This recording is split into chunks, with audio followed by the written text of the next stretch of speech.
I graduated from State College in teaching in 1949.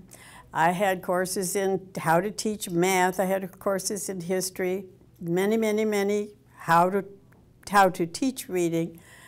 But when I finished, I was considered well-educated downstate where I lived and where I taught. I realized I had no real education, so it's been a long time that I've been wanting to have the classics. I want to know what our forefathers studied, how they became so wise to start our country. So that was it. For one thing, I thought, oh, those instructors, they're going to be so learned and so proper and precise, and good Lord, what will we say? And they've really been very good, very thoughtful, very caring. In discussion, for example, the instructor might ask a question, and I would give an answer because I read every single assignment.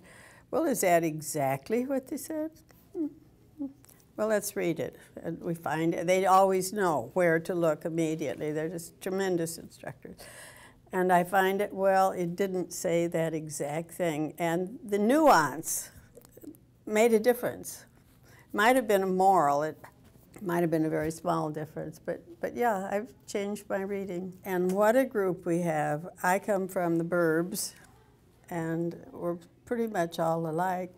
But in my group, I had a young man who just graduated in business from Colgate a year ago. Imagine the age range there.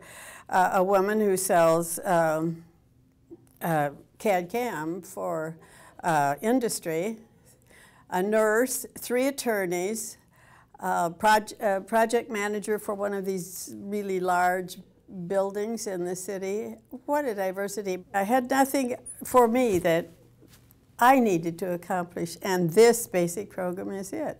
It just fills my needs on the inside, intellectual needs. I love it.